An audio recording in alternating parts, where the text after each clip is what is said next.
Улсын хурлын нэр бүхий гишүүд оюутлогын гэрээг өөрчлөх тухай санал тавьсны үндсэн дээр чуулган хуралдсан юм а.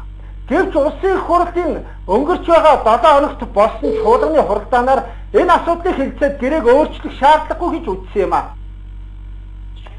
Гол асуудал нь оюутлогын гэрээний эхний 30 жилдээ Монгол улс 863 тэрбум төгрөгийн өртөө яваа. Энэ үрийг ноогд ашиг хүртэж эхлэх хугацаанаас хойш 63 дахь жилдээ төлж дуусгах тухай зааж өгсөн бололтой. Нөгөөгээр хэлбэл гэрээг батлагдсан сайднараа Монгол улс их хэмжээний өрөнд орж байгааг мэдэж байсан гинэ.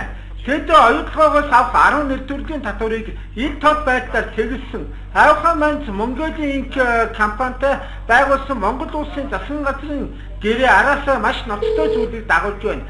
63 жил өрөнд орж байгаагаа улсын их хурлын бүх гишүүд мэдэж байсныг юугаар батлах вэ гэхээр гэрээ байгуулагдахаас өмнө буюу 2009 онд улсын их хурлын тамган газрын судалгааны төвөөс оюутлогын гэрээний 34% хэр хэмжээний хөрөнгө оруулалтыг хаанаас хэдэн төгрөгийн хүүтэйгээр зээлшид хизээ Монгол улс өрнөөс гарах вэ гэдгийг маш нарийн тогтоож өгсөн байдаг. Тэгвэл өнгөрч байгаа 7 хоногт улсын их хурлын чуулганы тайвшинд ямар яриа өрнөснийг хүргье. Үнэхээр энэ гэрээ муу гэдгийг улсын их хурлын тамган газрын дэргэдэх судалгааны төвийн судалгаа харуулж байна. Бүр сүүлдээ төсвөөс дунд эрдэнүүд мөнгө төлөхөд харагдаж байгаа. Тэр нэг эх орон эрдэнтийн судалгаа харагдаж байна. Алдаатай муу гэрээ болоо гэдгийг бол үнэхээр эх орно гэсэн боддог хүн болгон бод хэлээд байгаа. Хангалттай хэлсэн. Энэ оюутлогын гэрээ 52 хуудастай энэ гэрээ байна. Энийг уншиж байхад үнэхээр Монгол хүний хувьд бол дотор сэтгэл өвдөхөөр ийм гэрээ усан байна. Энэ бол харагдаж байна. Одоо Ориолт гэдэг одоо гол татвар байгалийн шавхах нөөц ашигласны татвар 5% байдаг. Манай улсад бос улсад 5-аас дээш хувь төр байдаг. Гэтэл зөрүүлээд менежментийн 3%, үйлдвэр ашиглалтанд ороод 6% болгоод одоо борлуулалтын оргоос авна гэдэг ачсан.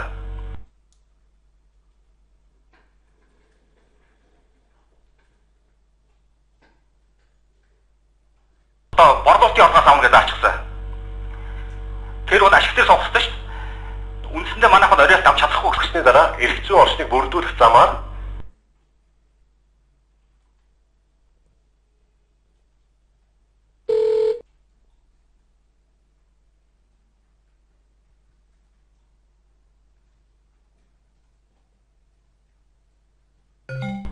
Монголын талын эзэмших хувь хэмжээг 50-аас доош хувьд хүргэх гэсэн заалт байж байгаа. Өөрөөр хэлэх юм бол бүхэн хөрөнгө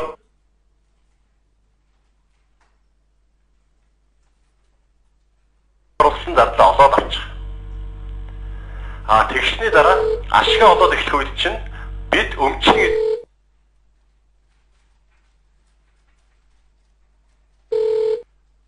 тэр олж байгаа ашигын 50% бид нар авъя, 50% та нар аваа гэсэн заалт байж байгаа юм. Бишээ. Гэрээг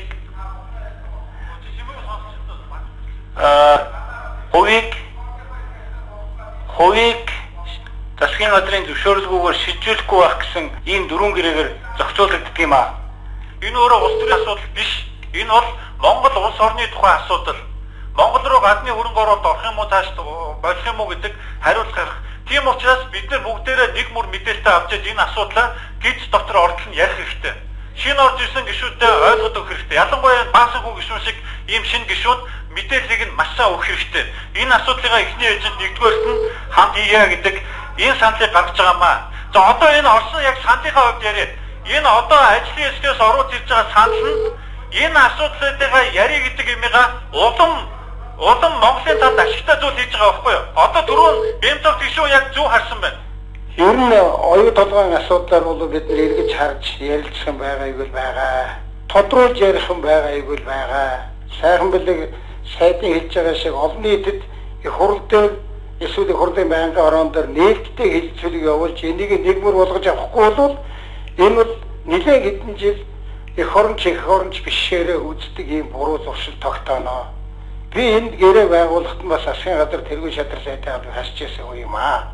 Тийм учраас би чинд өөрийгөө хамааруулж байна. Энд хэрвээ буруу зөрүүтэй юм хийгдсэн байдаг бол засах ёстой. Өнөөдрийн хүртэл бол боломжийн хэмжээнд хийгдсэн гэж ингэж үзэж авсан. Засах юмнууд бол зөндөө бий.